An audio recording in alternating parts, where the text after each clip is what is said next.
Hello, everyone, and welcome. My name is Flavia. I'm the founder here at Aura, and I'm meeting with Bianca, who is our in-house astrologer and who's delivering each month her holistic health, astrology, health tips. And I'm still trying to figure out how to explain what we're doing every month.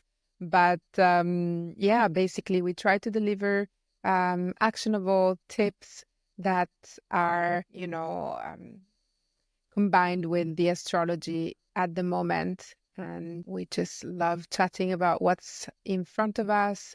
Also, have a little bit of a retrospective on the past month and see how everything that was announced has played an influence in our lives. And I was just made aware and just rereading my notes that we're actually out of all of this eclipse season, which was quite something. So I'm really happy to, look back at these last months, year, because it started in 2023, I think, and see what we can, look forward to this month, but also in the coming months, just as this eclipse season is finishing. Yeah. Well, as we're recording this, eclipse season is not really over yet because we do have the solar eclipse. We have the solar eclipse in Libra tomorrow, which is October 2nd.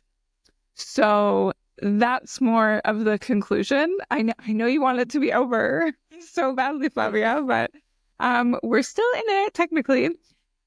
But yeah, it's been very interesting because looking back on the lunar eclipse in Pisces we had in September, I believe it was on the 17th.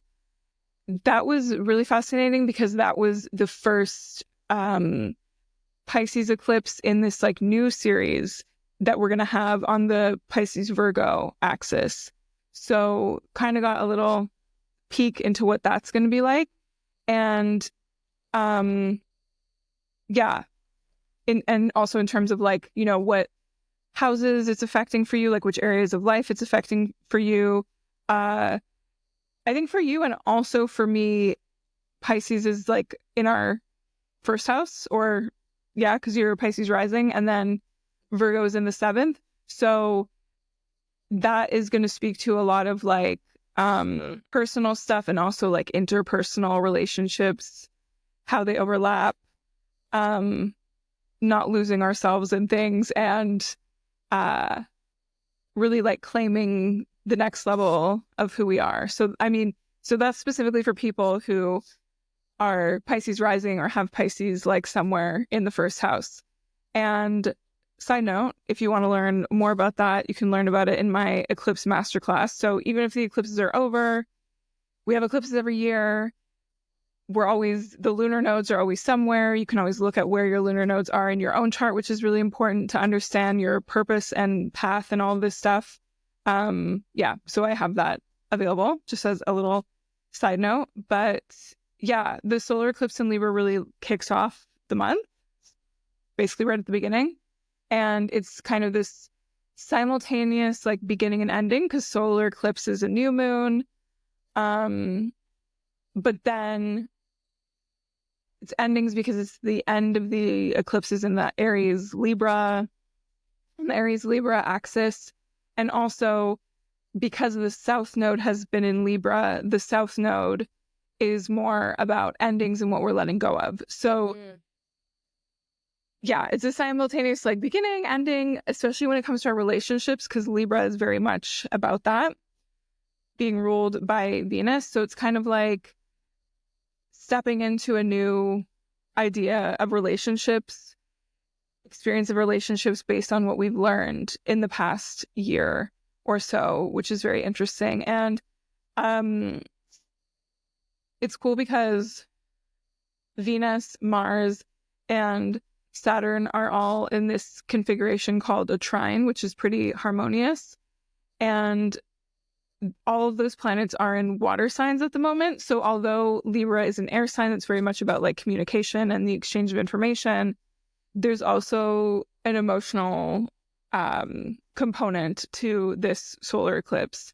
So, and also because Libra's ruled by Venus. Venus is in Scorpio right now, which is a very deep sign that wants to get to the bottom of things, not just the surface, because Libra can be a little surface sometimes. So, yeah, might be a lot. might be a lot, this solar eclipse in Libra. But I just encourage you this month, whoever is watching this, to take October to really like integrate what's been going on, like for sure this whole year, but also just these past 2 weeks with eclipses. Because, I mean, astrologically, there's always things going on, but it's not, honestly, it's not necessarily the most crazy dynamic month. Like we've had crazier months this year.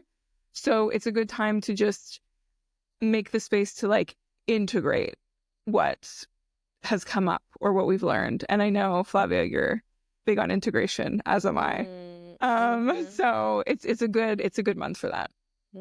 I was reminded as well that integration doesn't necessarily have to happen through like really hardcore experiences or anything. It's like we need integration from anything, like even something that happens during the day that we can't fully comprehend or we can't fully, and it's a constant work to be integrating things, and definitely if you are sensitive, you have held these last couple of weeks being kind of a turmoil. I don't know if it's because, of course, you said like I have it in my first house and it's more like maybe I'm more sensitive to it. But yeah, looking back and really thinking what has shifted, what has started through this process. Yeah, totally. Yeah, and as you're saying, like, of course, integration is kind of work, but then at the same time, a lot of times it doesn't necessarily have to be so heavy. Like sometimes it's just like you're walking down the street and you realize like, oh wow, like that thing that used to trigger me all the time doesn't trigger me anymore or something. Or, oh, I understand that thing that I went through 2 weeks ago. I kind of get it more now, or like I'm understanding the lesson in it now. Yeah, doesn't always have to be the heavy processing stuff, even though of course there's a time and place for that as well. Yeah, absolutely. Absolutely. I was doing a class on sleep the other day, and actually we're processing a lot during our dreams as well, during the night, because there's stuff that we cannot integrate fully with our waking mind, and we have to do it during our sleep, which is so interesting and fascinating, I find. So also look at your dreams with curiosity to see if they're trying to help you integrate something that has happened in the 100%. Yeah. So then moving on to next week, we're going to have the beginning of Jupiter retrograde in Gemini, which we will have until February 2025. So just to recap, Jupiter moved into Gemini in May. And Jupiter's movement is kind of like, can be like a mini paradigm shift, and it really just kind of colors the way we experience life, let's say.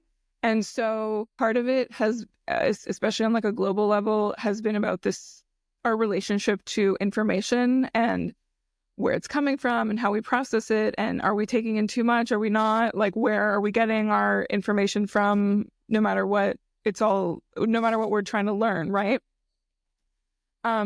So from the 9th and then until into February of next year, it's a good time to reflect on how we're dealing with the speed of things too, because the energy of Gemini can be like quite quick moving. And I've definitely felt like time is just slipping away. Sometimes I don't know if it's just because I'm getting older or whatever, but that's kind of a big thing.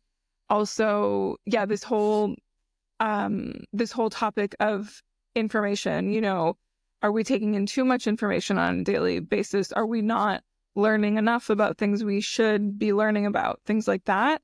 And maybe figuring out where we might need to filter things more or less, perhaps. And yeah, just in general, because Jupiter is about growth, we can think about how we've grown and expanded since May of this year as well. Yeah, definitely. I love that this month feels or sounds already like a reflective month, because we always like rush at the end of the year into reflection and looking back on what happened during the year. And there's like this pressure about doing it right before the 31st of the month. But I love that it's like a preparatory month to just start reflecting on all these topics and on growth. Beautiful. Like I can feel like also through my work with people how this has truly been a year of introspection and transformation for many. And I definitely also feel this shift in speed. Everyone I talk to is telling me, where did this year pass? It's been so Yeah. Super interesting. very interesting. Yeah. Yeah. So then while Jupiter stations retrograde, Pluto is actually going to station direct on the 12th. So Pluto has a lot to do with uncovering things, questions of power, transformation, things like that. And this is going to be the last time in our lifetime that we're going to experience Pluto in Capricorn. So Pluto's already dipped back into Capricorn, but now it's like truly like we're at the last degree of Pluto in Capricorn and Wow. da-da-da. So it's the last time we're going to experience it in our lifetime, unless we find a way to be immortal or almost immortal. When is it coming back? When is it Yeah. going to be back? Oh, like hundreds of years. Okay. Yeah. Okay. So there's no chance we can biohack into that.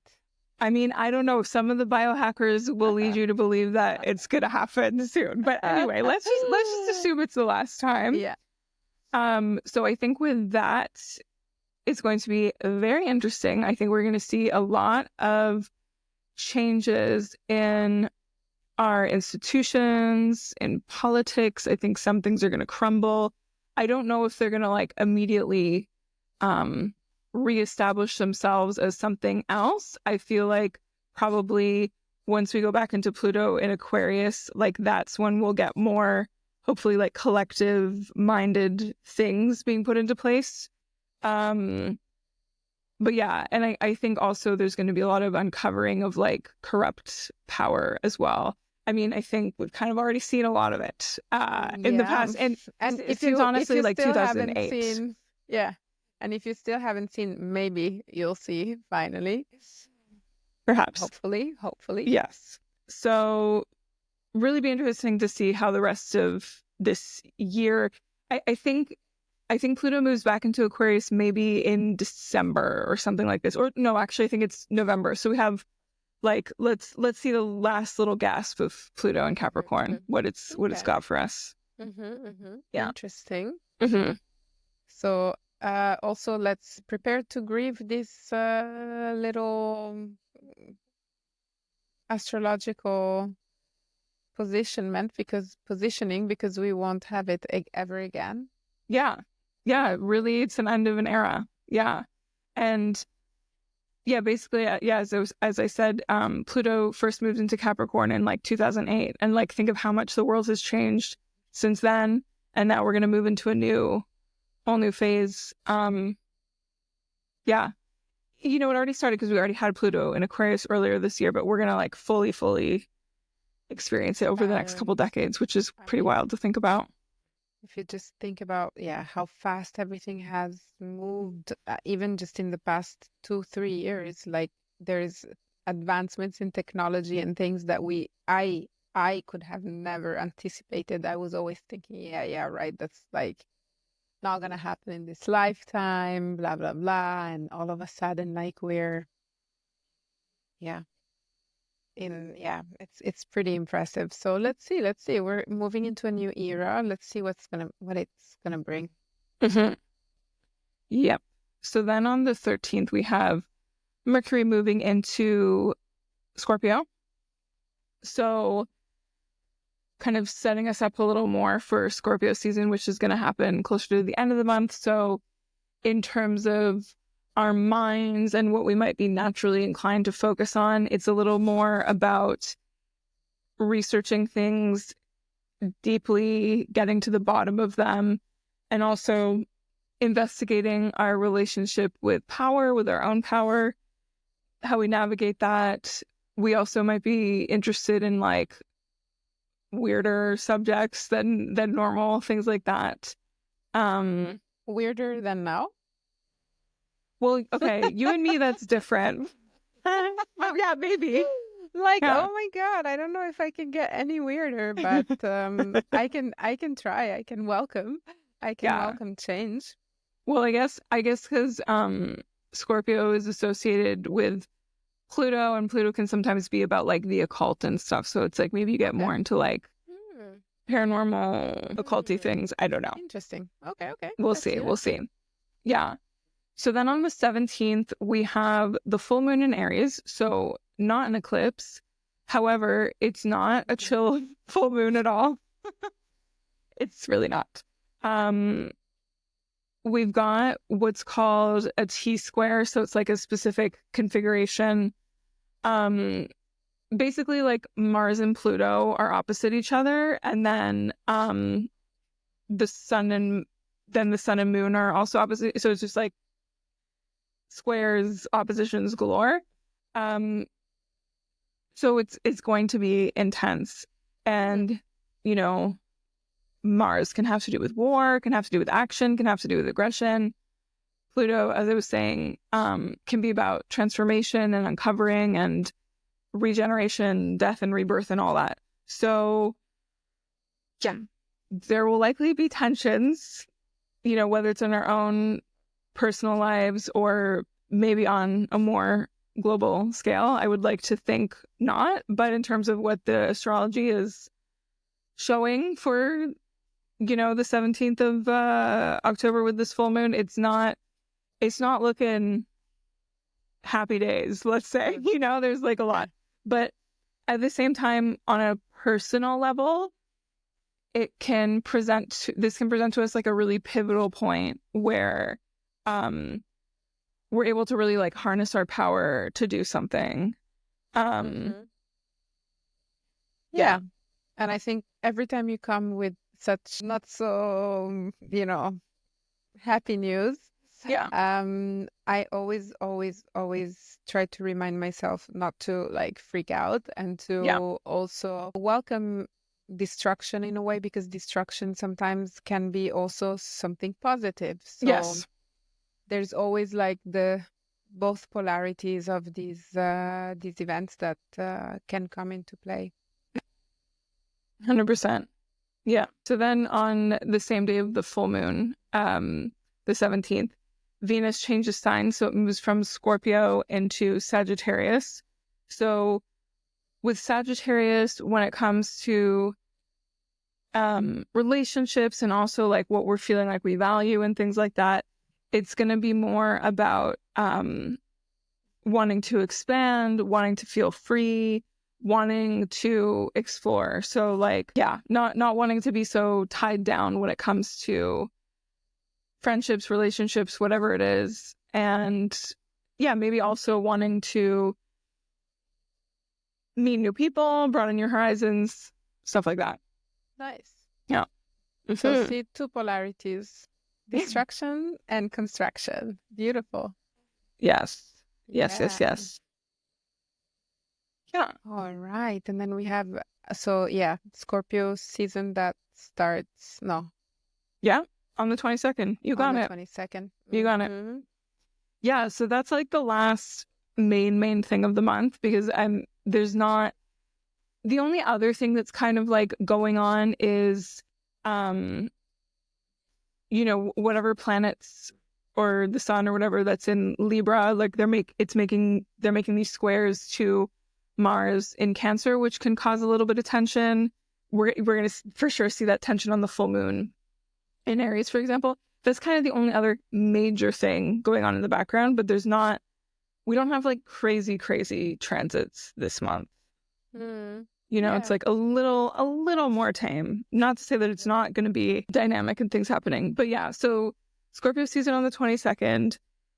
So Scorpio is a fixed water sign. So I like thinking of the image of like still water runs deep. It's like you see this pond and the water's not moving, but maybe it's like much deeper than you give it credit for, right? So it's about this depth of our emotions that can sometimes turn into obsession. It's about a relationship to power. It's about wanting to have like strong, deep connections with people, going beyond the surface. And then, Scorpio is so much about like regeneration, healing, uncovering. So it's a good time for that kind of stuff also. Beautiful. Yeah. And reflection. So beautiful themes to work with this month. Amazing. Yeah. Okay, sounds good. So if you were to sum it up like in one word, apart from reflection, what would you... Maybe like integration. Yeah. I love as that. we talked about. Yeah. I love that. Mm-hmm. Yes. Thank you so much, Bianca. As always, you can find your horoscopes via the Aura Collective journal. What's really cool is that you'll be finding also your personalized horoscopes there. So that's the only source where you can find your personalized horoscopes. You'll be able to rewatch this recording via our YouTube channel or via the Aura app. Yeah, I wish you all a beautiful month of October. Thank you, Bianca, for pouring your expertise and your love into these amazing guidance. It's really a tool that a lot of our community say it's really like they really look forward to receiving it each month. So thank you. Have a beautiful month of October, and we'll chat soon again. You're welcome. Just want to say really quick, it's my last month of client work for a little while because I'm taking a break until the spring. Horoscopes will probably still be here, maybe in a slightly different form, but don't think we're pausing that. We're going to see how it goes. Mm-hmm. But I just wanted to say that for October, I'm offering one-off sessions. So you can get more information about that on my website, lifeforcesing.com, or on Instagram. Feel free to DM me and we can go from there. Amazing. Thank you, Bianca. Thank you, Flavia. Bye, everyone. Bye-bye. Thank you. Bye.